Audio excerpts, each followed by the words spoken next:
Thank you very much for your question. For the eligibility criteria, the RBO will have to be there should be a legal set up for the RBOs to receive funds. And right now, we have a set of priority basins that we work on, but we also have a strategic engagement with several other basins where we do think that there could be a catalytic effect of our engagement to transform impactful results on the ground in those particular basins. Okay, thanks a lot. And now I would like to take one more questions. We just received a questions to the Jeff, Chris. A specific question regarding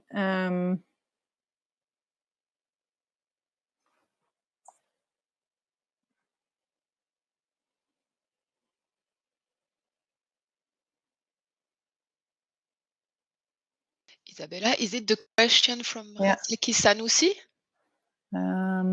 you're referring to? Yeah.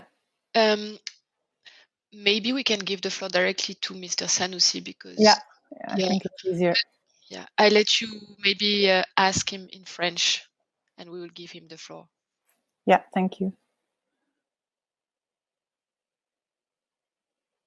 Okay, I think he's coming. He can just read. He can just ask himself. Yes. Вы нас слышите, господин Сануси? Yes, good evening. Yes, I represent the Molo Basin Authority, which is a cross-border or transboundary management authority that has been put in place in Benin in 2014, and the implementation basis has been structured in 2019. My question is, how could Jeff provide support to this new institution so as to develop its first planning tool about the cross-border impact? How, in order to enable its strategic planning to implement its or to reach its objectives? Thank you.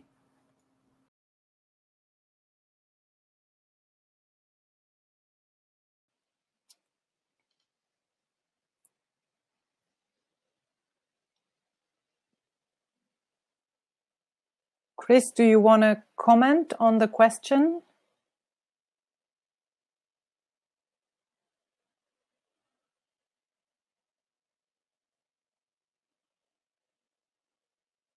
Yeah, I think they're just giving you the stream right now. Exactly. Yeah.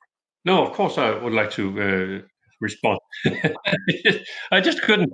But anyway, thank you for giving me this opportunity, and thank you for the question. The way the GF works, as I think you may be aware of, Rasaki Sanusi. I mean, we driven. So if we get, of course, it's different when you talk about transboundary agreements and transboundary cooperation.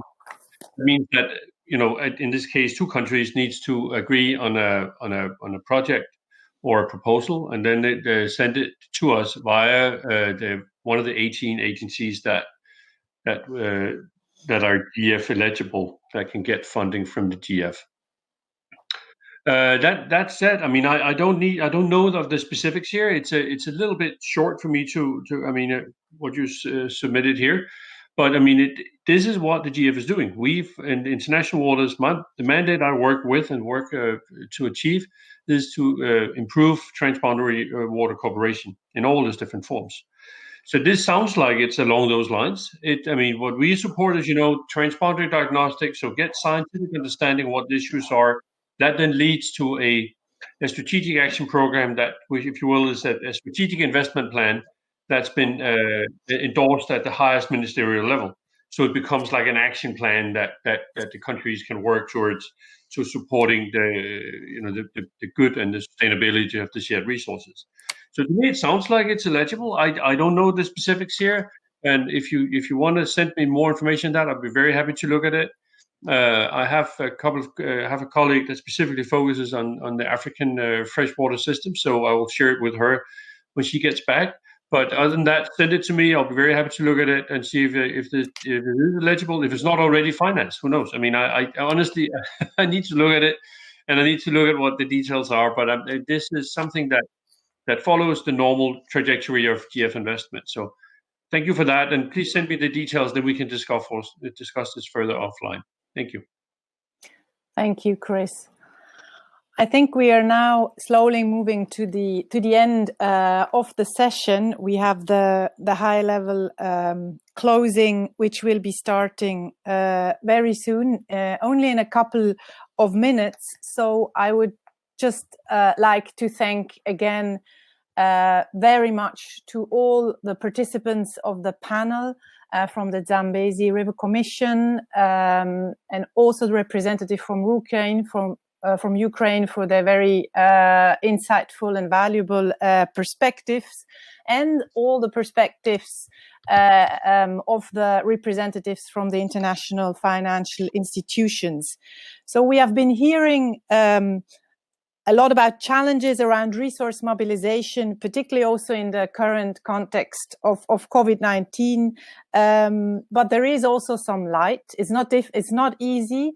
There's this difficult moment we are going through all now, but there are also opportunities on how to use the scarce financial resources strategically, particularly also around water, to promote resiliency and protect our populations from future shocks from the outset. So I think we have been hearing this all along different sessions, including the previous session. For this to be successful, we really need partnerships and collaboration and cooperation with a wide range of actors, the governments, donors, river basin organizations, national and international financial institutions, public but also private actors.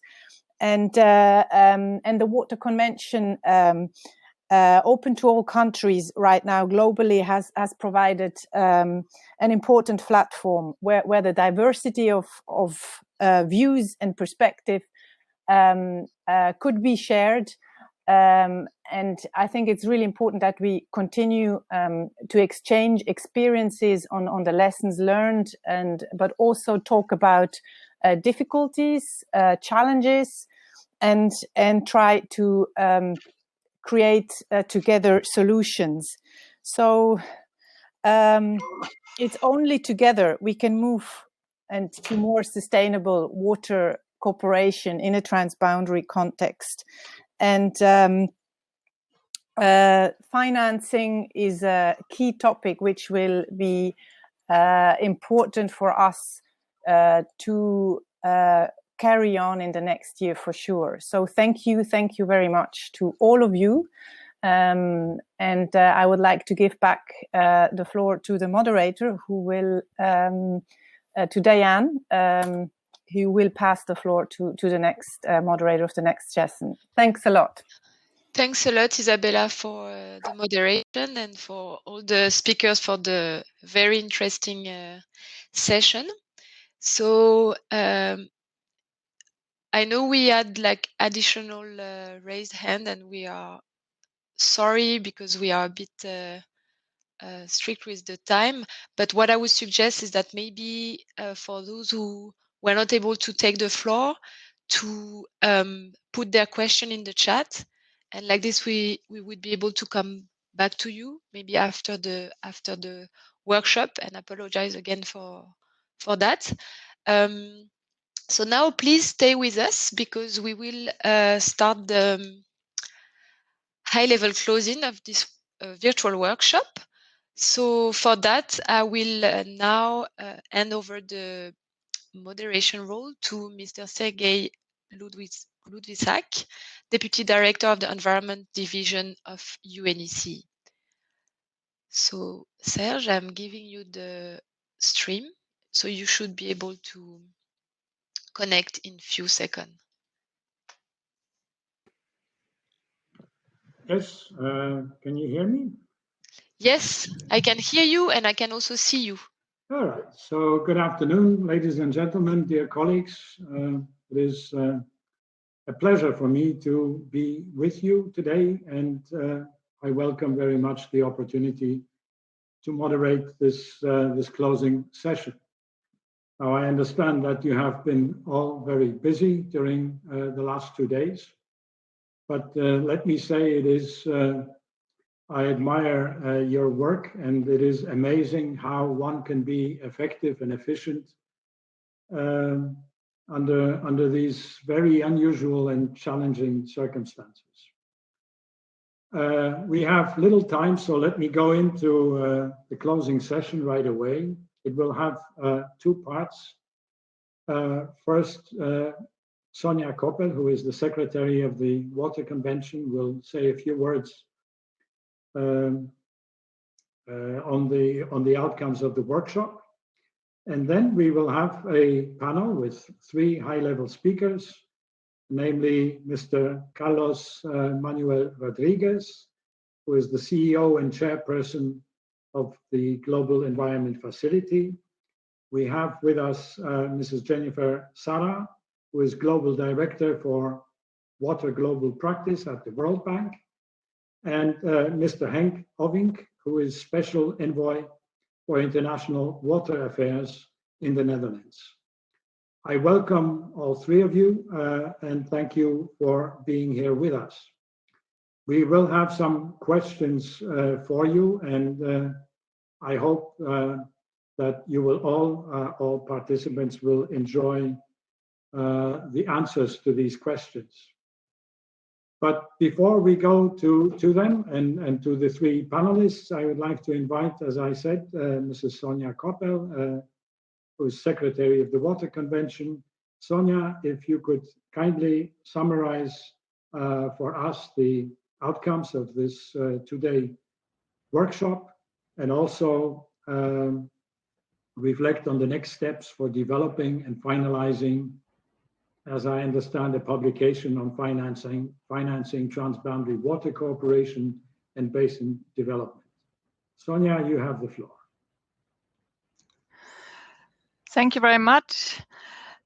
And I would like to start by thanking all these participants and speakers in the various sessions we had over the last 2 days, in the sessions and also during the breakout group discussions, as well as all the moderators and everybody else who joined. Each of them has highlighted different aspects of funding and financing of transboundary water cooperation and basin development.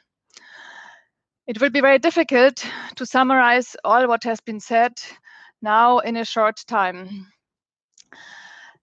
But let me try my best. Considering that 60% of fresh water worldwide flows in shared basins, transboundary water cooperation is crucial for peace, sustainable development, and regional integration. The fact that in the currently ongoing second reporting exercise on the SDG indicator 6.5.2, 130 out of 153 countries sharing transboundary waters have submitted their reports, shows this importance of transboundary water cooperation. However, we've seen over the last 2 days that many countries and basins struggle to raise the needed funds for this. In addition, there are additional challenges such as climate change adaptation and now the COVID-19 pandemic, which, as we have heard over the last 2 days, has actually already reduced funding available for transboundary cooperation and basin development in some basins. However, we have also heard about opportunities which this crisis is bringing. For example, to include certain new aspects, such as health aspects, pollution management aspects, and others into basin plans. And we need to demonstrate the relevance of transboundary cooperation for the currently ongoing Building Back Better efforts. The funding needs, we have also heard yesterday that the funding needs for transboundary cooperation differ between basin organizations. For example, between those which are more oriented on coordination, such as the Rhine, and the more implementation-oriented ones, such as the Niger or the Lake Chad Basin. In addition, funding needs evolve over time. And we've heard, for example, from the Mekong River Basin Commission, how the MRC is moving from mostly external funding to more internal funding from the member states. And indeed, direct member states' contribution are and should remain the main funding sources for the Basin organizations, especially for their core costs. But it's often difficult to raise these funds. That's why it's so important to demonstrate the benefits of transboundary cooperation, what has been happening in a number of basins and countries around the world. In addition, other sources, public and private sources, can be considered for funding transboundary water cooperation. And there's a need to look at diversifying funding sources. For example, from regional taxes, user or polluter fees, sale of data and services derived from transboundary water cooperation, and others. We've heard that several basin organizations are actively searching for such alternative sources. For example, by planning to set up a capitalization fund, by creating dedicated units for fundraising and project development, or by setting up funds even at subnational level. For example, in Lake Chad Basin, where in Nigeria a fund is being set up to finance parts of the Lake Chad Basin development at subnational level. We have heard about several examples of basins which are developing investment plans, and this has turned out to be very important and useful. Such investment plans should be developed in a consultative way with stakeholders from the entire basin. We've heard the example of the Siumalaba-Malakisi from Eastern Africa, of the OMVG in Western Africa, and also of the Zambezi Basin just early on today. Such investment plans should be multi-sectoral and consider also, for example, agriculture, energy, fisheries, following a nexus approach. Indeed, such a nexus approach can help to prioritize investments in a basin. In addition, there are emerging opportunities for basin organizations to combine traditional funding with innovative funding. We've heard about the Blue Peace approach, or about water funds being set up in Central America. This is a very interesting approach, but it also has some preconditions. River basin organizations need to be actually ready to absorb such innovative funding, and they need to have a certain legal and institutional and financial structure. And this may require reforms.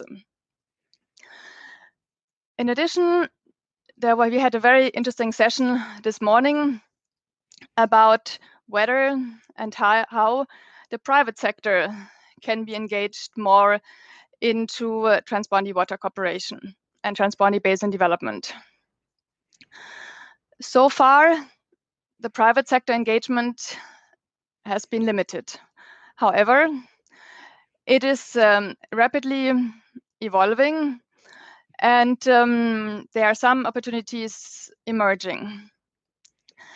It has been stressed this morning that the private sector needs to be brought on board by understanding their point of view, and by not only seeing them as providing cash, but also to find the right incentives to involve them. So far, private financing is mostly limited to revenue-generating activities and projects, mostly infrastructure projects. And we've heard about some interesting examples for public-private partnership, such as the Namgyun project in the Mekong Basin between Laos and Thailand. We've also discussed that it is necessary to raise awareness of the private sector and investors on the importance of transboundary water cooperation, but also for them to understand the risks of in transboundary basin, and for them to encourage them to disclose also basin information by the companies. We've discussed that private investment often see transboundary projects and endeavors as riskier.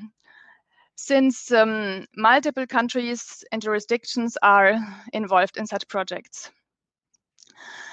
However, there are some possibilities to find mechanisms allowing for acceptance of such risk and for sharing of such risks across countries. And some of them, which were discussed this morning, have been that to use a blended finance approach, to focus on water not only as a sector, but as a connector, following the nexus approach. In addition, taking a basin approach, making them understand that taking a basin approach is actually decisive to ensure the efficiency of resource use in the longer term. And for this, basin investment plans can provide actually a mechanism to de-risk. It was also stressed that appropriate and good water governance is crucial for private sector engagement, and that we need to develop an appropriate legal and institutional environment for private sector involvement and public-private partnerships.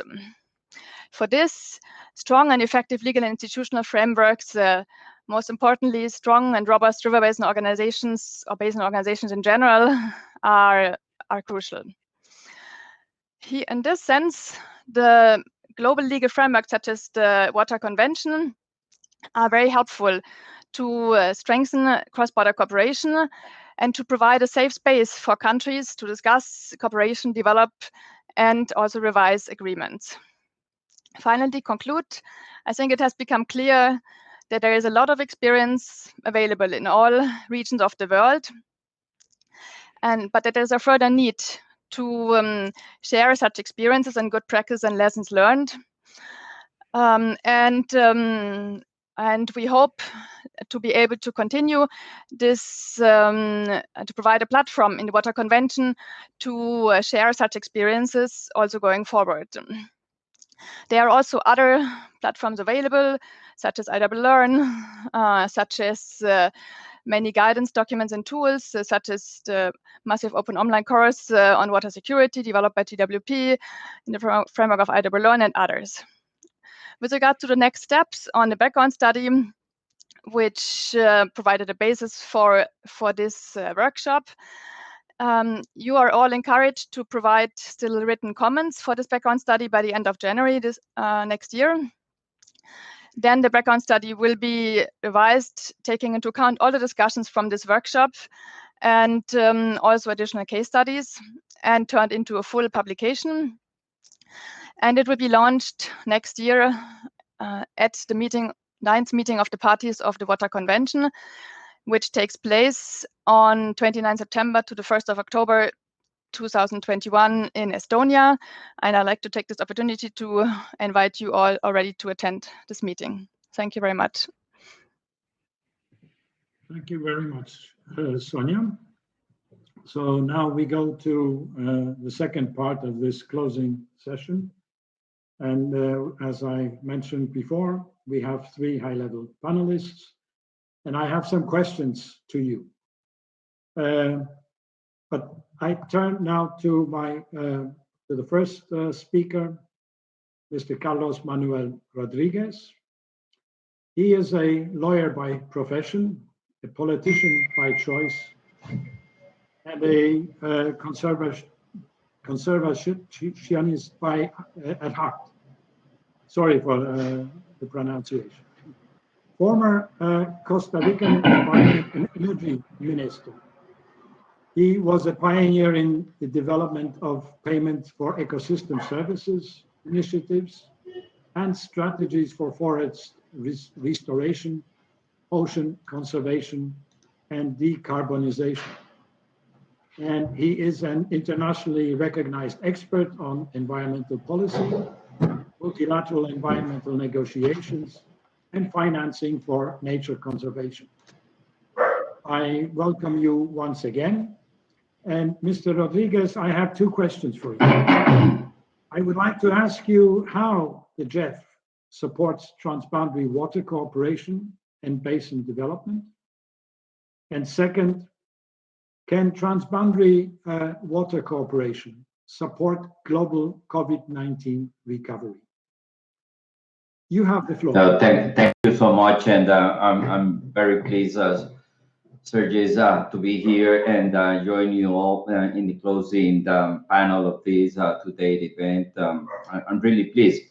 GEF has been working on transboundary water management, basin management since the early days of the GEF 1991, and throughout these last 30 years, we've been very close collaborator to the conventions and to the different countries that had requested our support. And if we see our track record, so to speak, and Chris talked in the previous panel a little bit about that, we tend to believe that we have all together learned many different lessons. And but probably to me, as the new CEO of the GF, it is extremely important to take those learned lessons and be able to frame them in the context of what we need to do in the next decade. The scientific community has been calling the attention of the high environmental footprint of our consumption and production system, and that means that we need to really accelerate the actions with respect to transboundary water management, but most importantly to the overall management of natural resources. And here, two things, Sergey, are extremely important. One is, and it has been mentioned throughout these 2 days, water governance. Water governance, to me, becomes one of the biggest challenges or barriers, so we can be able to have integrated water management. And we all recognize that there's a huge market failure in not recognizing the value of water and the environmental services of water provision by natural ecosystems. But we don't know or we don't recognize as well the institutional failure. And these are things that the GF is putting a lot of attention nowadays in looking into the future, particularly in the replenishment process for the next GF cycle, which has to deal with same way we're dealing with the market, the economic failure that doesn't recognizes the positive externalities that we generate in terms of land use and good management of natural resources, or doesn't fully internalize or recognizing the negative externality of the production consumption system. This is pollution, deforestation, carbon emissions. We recognize that very clearly, and we are already working on that. But the other front that we need to bring up as well is the recognition that we had had a major institutional failure. What do I mean by this? The institutional framework, how we have organized governments or public sector, doesn't reflect our aspiration of sustainability. As a matter of fact, I work based on a presumption, which is we will never ever achieve our sustainability aspiration goals and targets with the same institutional framework that in first place create the problem that today we're trying to solve. And this means that governments has organized the public sector in sectors, and they work on silos.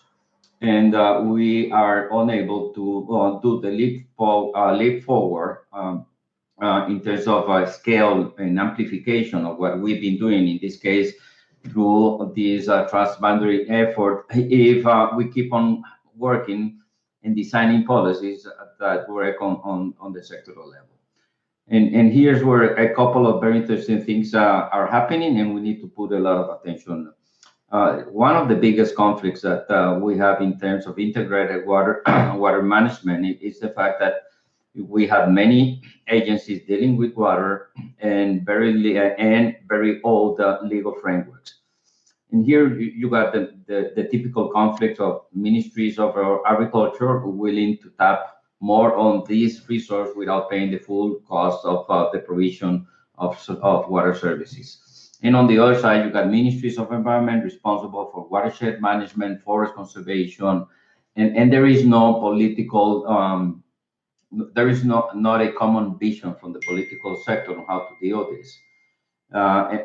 And we see that there are some ministers of water that are very limited because of budgets and very limited because of their institutional capacity. So the GF looks into the future in ways by which we can generate a political dialogue by which we can be able to understand first, recognize that there's an institutional failure. We will never achieve progress in terms of integrated water management if we keep on working on silos or in sectors. And second, we need to move towards a more comprehensive institutional framework where we don't work, and I'll give you an example, on a very classic traditional division, which is agencies working with renewable natural resources and agencies working with non-renewable natural resources.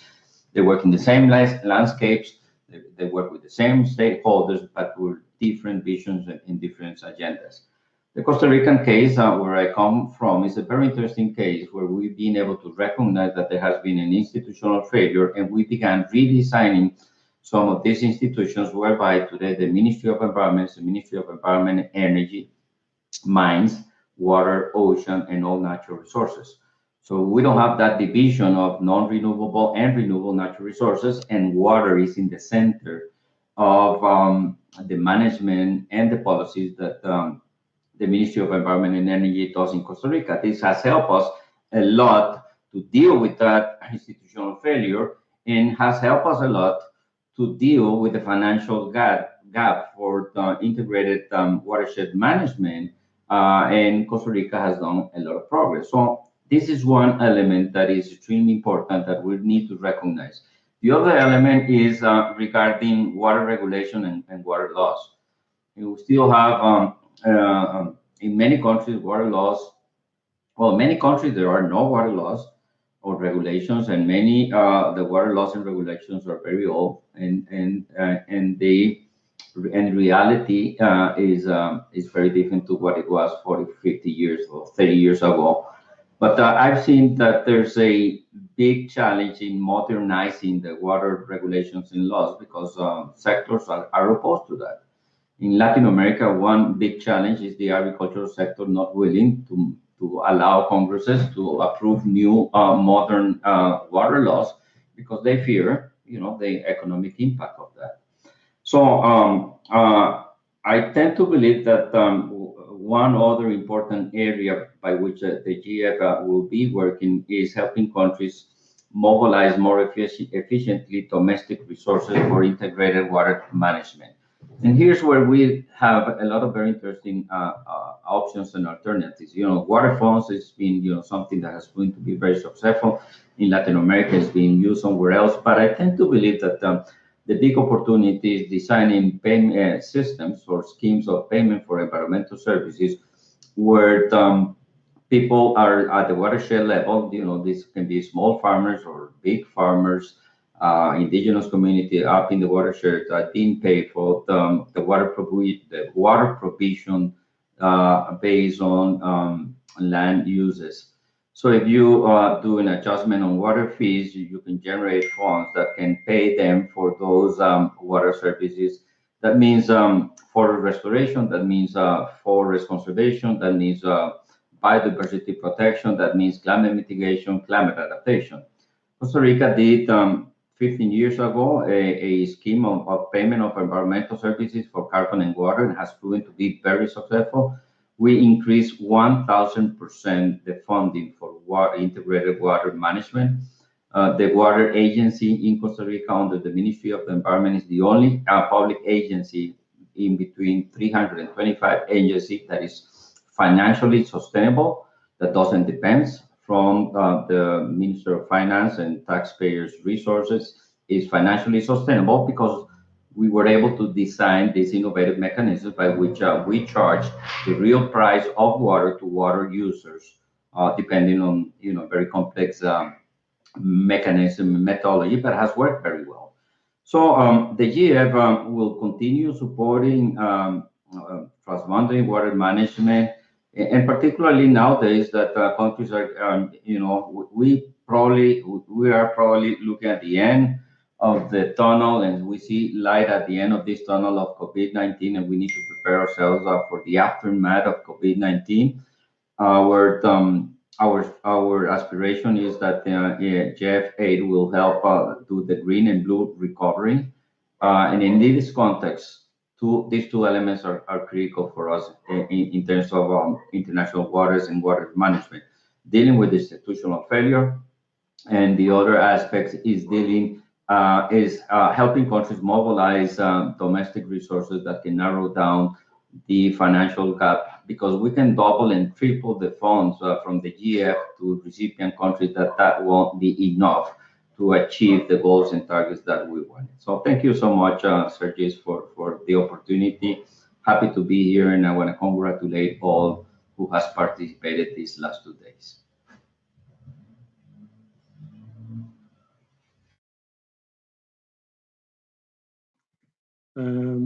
Your views on cooperation, partnerships, and working across sectors. Thank you very much for that. I would like to also thank you for our good cooperation with the GEF so far, including working together in preparation of this workshop. And let me express hope on behalf of UNECE, the Water Convention in particular, that our cooperation will continue. And we also hope for its considerable strengthening, if I may say. In order to save time, I quickly move to our second panelist, Mrs. Jennifer Sana. She is as I mentioned, Global Director of the World Bank's Water Global Practice. She has 30 years of experience working on global water issues in the World Bank, with previous assignments, including as Sector Manager for Sustainable Development based in Hanoi, Sector Leader in Brasilia, assignments based in Washington, as Lead Specialist covering Latin America and Caribbean, and Senior Specialist in Africa, as well as working for the Water and Sanitation Program in Bolivia. I have some questions for you. Welcome and thank you for being with us. The questions I have for you are, why does Transboundary Water Cooperation matter to the World Bank? How does the World Bank finance and implement its engagements? And what is the World Bank's approach moving forward? I would ask you for your statement. I understand that would be around 10 to 12 minutes, not more. Thank you very much. The floor is yours. So thank you very much, Sergey, and it's a pleasure to be here, and it's a pleasure to follow after Carlos. Welcome to GEF, and I'm really, really excited to have someone in GEF who really cares about water and is passionate and knowledgeable about that. So good afternoon and good evening, everyone, and many thanks for being here and spending 2 days discussing and presenting your experience on financing transboundary water cooperation and management. And I really want to particularly thank UNECE for hosting and leading the organization of this workshop, and our longstanding partnership that we've had with them and the important work that you're doing. We also have a lot of other partners at this workshop that I want to acknowledge and thank, and I'm looking forward to hearing from Hank in particular right after my presentation. As we conclude the workshop, I want to emphasize how important water management is to the World Bank's mission. And in the global practice that I lead, we have about a $30 billion portfolio of lending in 160 projects, and we're guided by our vision for a water secure world for all. And we deliver that through 3 pillars. We sustain water resources, we support the delivery of services, all kinds of water-related services, and of course, we need to build resilience. So why does it matter to the World Bank? That's your first question. Well, I mean, for the last 2 days, we recognize that the only way to achieve a vision for a water secure world for all is for us to also focus on transboundary water sharing. In Africa, 90% of all the water falls within 63 international river basin catchments. Globally, the world's 310 transboundary water basins host about half of the world's population. Half of the world's population live in transboundary basins. And of course, we cannot lose sight of the 366, at least, transboundary aquifers. They're often out of sight and out of mind. So pressure is growing on all of these shared resources: development, population, climate change. It's really putting pressure and the need to increase the reliance on these transboundary water sources. So together with our partners, the World Bank has been active in international waters for decades. We really like to see our role as a neutral partner, a global knowledge broker, and we're really focused on building the capacity and supporting riparian countries through sustained long-term engagement. And within our portfolio, we realize that 25% of our projects actually do involve some kind of investments in sustainable development and infrastructure in transboundary basins. So we also know that transboundary waters is key to enhance water security for all, and we need to manage the risks of droughts and floods. And we also, though, see a lot of not just risks, but opportunities of coming to mutual benefit sharing for energy production, for food production, for ecosystem preservation. So definitely transboundary water is key to delivering our vision of a water secure world for all.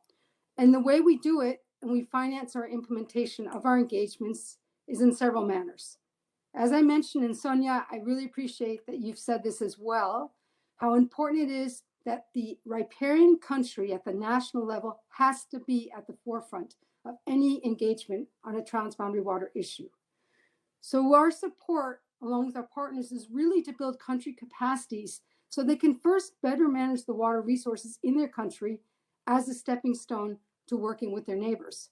And of course, we're guided by the 3 I's of water management. And Carlos, you mentioned it, right? The institutions have to be there, the information has to be there, and the infrastructure and investments need to be there that coalesce and bring the benefits of cooperation together.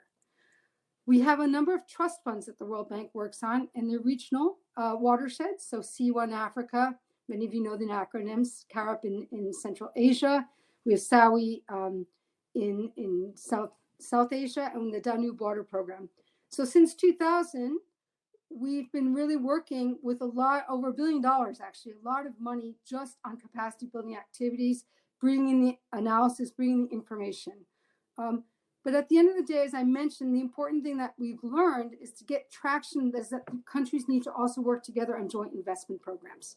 And so we do that with also working with GEF and also with our bank loans. And we have really good examples of working, for example, with ONAS in the Senegal River Basin, or in right now a new program, Savadrina. I want to acknowledge, though, the importance of GEF. We've worked for years with them initially in the Guarani Aquifer in Latin America. And that's so important to use GEF and trust fund resources to be able to even start developing the database, the knowledge and the information base, and build the institutional capacity to start managing water together. Again, we have other very, very good examples of cooperating and working together with SADC in the Southern African Development Community, because it's important to bring in regional organizations. And we're working a lot in the Horn of Africa, also trying to up and work very, very closely on hotspots such as Sahel in the Horn of Africa, and looking at fragility, the linkages between fragility and water. So what is our approach moving forward? And it very much aligns with the same conclusions of the workshop.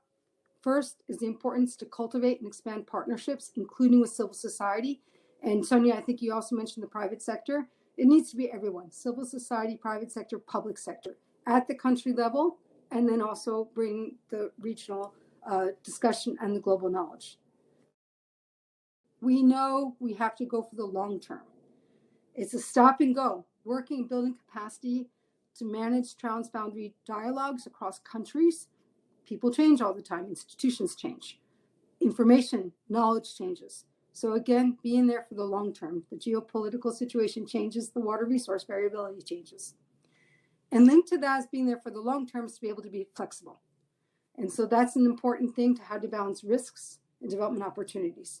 And finally, the last point is really to pursue cross-sectoral solutions.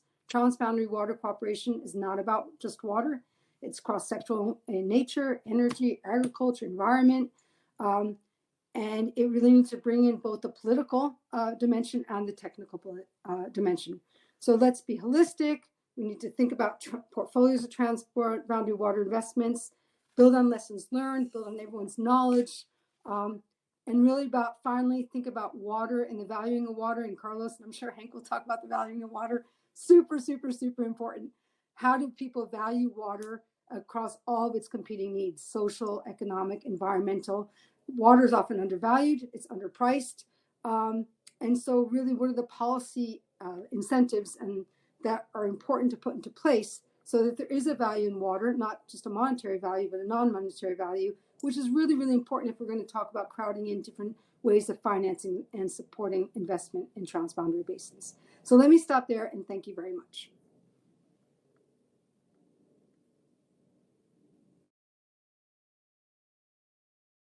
Including those on the significance of transboundary water cooperation and maybe broad cooperation, partnerships and approaches to move this agenda successfully forward.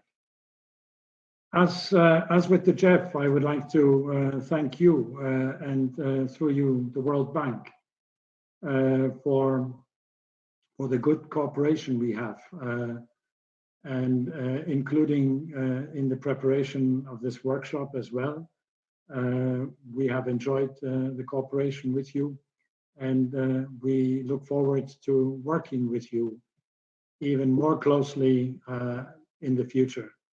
And with that, I would now like to thank you once again and move to our third panelist, and he is Mr. Henk Ovink, who was appointed in 2015 by the Dutch cabinet as the first special envoy for international water affairs. He served on President Obama's Hurricane Sandy rebuilding task force, where he led long-term innovation, resilience, and rebuilding efforts. He developed and led the Rebuild by Design competition and initiated the National Disaster Resilience competition. Before joining the task force, Mr. Ovink was both Acting Director General of Spatial Planning and Water Affairs and Director of the National Spatial Planning for the Netherlands. Mr. Ovink, welcome. Thank you for being with us. And I have two questions for you. How can the challenges for financing transboundary water cooperation and basin development be addressed? And what are the Dutch experiences?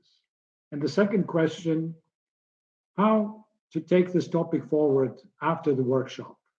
And what role can the Water Convention play? You have the floor. Thank you so much, Sergis. And thank you, Jennifer and Carlos, already for your amazing remarks. I'm trying to wrap up this two-day event. I really want to also thank Sonja and her team for the amazing work.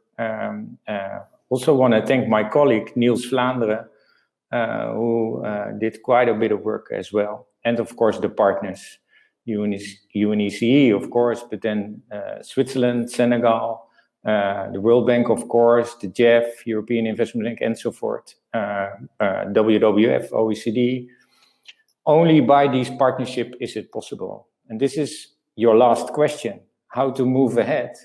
Well, the Netherlands is committed to continue on this work. And there are many reasons for that, and many have been addressed, and I will try to add a few from our perspective as well.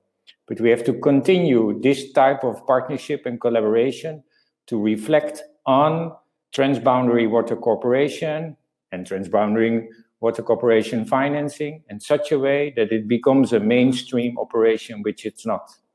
It's often too hot to handle, as we see around the world.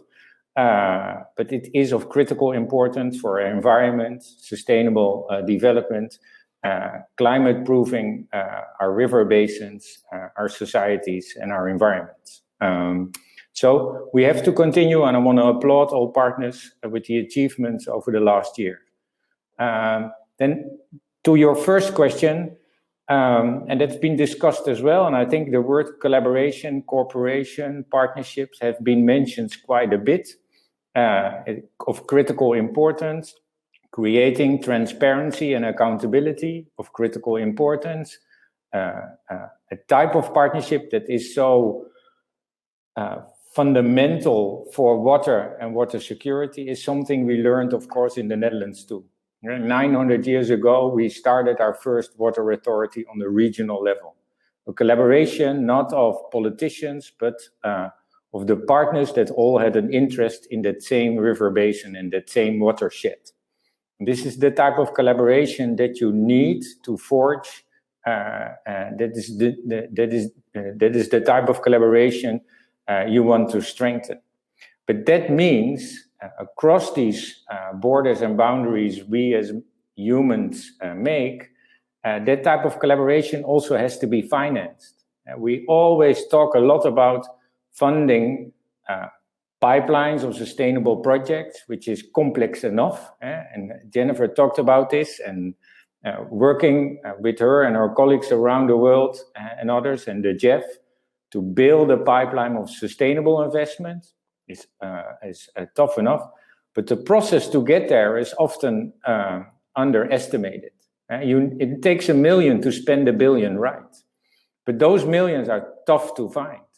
So to be able to value the water we have in our river basins, in our watersheds, we need the mechanisms, the instruments, the understanding, the data, but that takes a lot of investment. So the continuation of this process, both in the reflection, validation, and evaluation, as well as the actual work in these river basins, transboundary, demands the funding it needs. And securing that funding, of course, from the countries and partners involved, but also from our international partners, is of critical importance. The millions for the billions. Only then can we develop the pipelines, the type of projects that we need to change course in the context of climate change challenges and the sustainable development we foresee. That demands, second point, a level of trust. Because Transboundary says it all. There is a border, a boundary that actually distincts one from the other. Creating the process, the time and the place to build up that trust is of critical importance. And this is public-private as well. And in the Netherlands, we have a saying, it says, trust comes by turtle and leaves by horse. And that is exactly how it works. You have to work very carefully, step by step, incremental, to find space where the differences in opinions, needs, and interests can be overcome through a shared, valued approach, valuing that water through these multiple benefits to create an ambition in the context of the Sustainable Development Goals we can all support. And that type of process of inclusion and integration, looking at a sustainable outlook, a longer term, demands that same type of investment, but also the time and the place to do so. There's a lot of literature on it, but there's also a lot of practical examples in the Netherlands, in Europe, in Asia, Africa, Latin America. Many good examples. But if you look at these examples, and then I come partially also to your last point. If I look at these examples, and if we compare them to the examples where we still fail to deliver on the promises we made 5 years ago with the 2030 Agenda and the Paris Agreement, they're drops on a hot plate. Too small still. So really ensuring that these partnerships, this type of collaboration, the trust we build up, and the projects and the pipelines that are now in the making can be scaled up and replicated to have this impact is of critical importance too. And in the context of the current pandemic, this is what we see. This crisis around the world that is impacting all of us is totally different than the financial crisis of 12 years ago. Money is not the problem. So we spend it. It is in our banks. We're ready as governments, financial institutes, private sector to do so. But the pipeline of opportunities, also in the context of this transboundary setting, are lacking when you think about the sustainability needs this world is needing. So focusing on investing in this partnership approach, including all on this river basin and watershed scale, creating the opportunity to build trust and drive innovative projects that really can be scaled up and replicated to really have an impact on a sustainable level is of critical importance. And that means public and private, that means a value-based approach, looking across all SDGs and valuing that water as this resource that really, by investing in water, can have a trickle-down effect on all the SDGs, on all the values we cherish. And with that, I'd like to end and thank all partners again. And we not only look forward as the Netherlands to continue to work with you in the context UNECE provides us with the partners, we also look very much forward to expanding that out in the world, in the actual river basins and watersheds, where that type of collaborations and those projects that really are environmentally sound, build sustainability, move towards climate action on mitigation and adaptation, make a difference for the people at risk, because that's in the end why we do this. Thank you very much. Thank you very much, Mr. Adink. Thank you for your words, including those on Transboundary Water Cooperation. We're talking about that, and you also, as the other panelists, stressed the importance of cooperation and partnerships to move this agenda forward, and also mentioned the trust that has to be built and the finances that are needed to make this happen.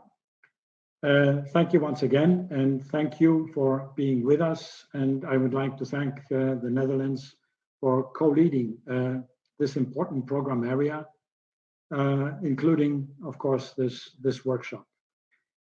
Thank you, and I thank all the panelists for being with us and participating in this closing session. Now, if you allow me for a few other remarks before we close, I would like to say 2-3 sentences as my closing remarks on the workshop, which has shown that while Transboundary Water Cooperation has many benefits for peace, sustainable development, and others, it is often insufficiently funded. The workshop enabled exchanging experiences on lessons learned, good practices, and possible solutions from public and private sources, as well as potential future innovative financing mechanisms. Work on this topic will continue under the Water Convention in cooperation with the numerous partners. The 9th session of the meeting of the parties, already mentioned by Sonia in her statement, taking place in Tallinn in Estonia later in 2021, mainly September, October, will provide an important milestone in this regard. And I hope that many of you will attend this important event. Now, I would like to recall that all presentations made during this workshop will be uploaded online, and that comments on the background study, also mentioned by Sonia, can be sent to the Secretariat with a deadline of 31 January 2021. Now, it is time at the closing of the workshop to express appreciation, and I would like to do that. I would like to thank the donors, Switzerland and the Netherlands. I would also like to thank the numerous partners that we worked with so successfully in preparing this workshop, namely the African Development Bank, the Asian Development Bank, the European Investment Bank, the Global Environment Facility, and its International Waters Learning, Exchange and Resources Network, the Inter-American Development Bank, OECD, the Netherlands, Senegal, and Switzerland, the United Nations Capital Development Fund, WWF, and last but definitely not least, the World Bank. I would like to also thank all the speakers for making significant contributions and making this workshop successful. I would like to thank the interpreters for making this meeting possible, and also the technical staff in assisting us throughout the 2 days. And my special thanks go to the Secretariat.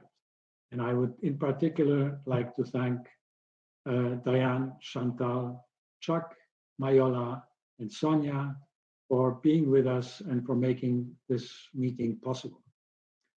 Last, I would like to thank all of you, all the participants who spent their time. I hope you found it useful and beneficial. Thank you to all. And with this and my best wishes for the holiday season, I would like to close this workshop. Thank you once again, and see you next year.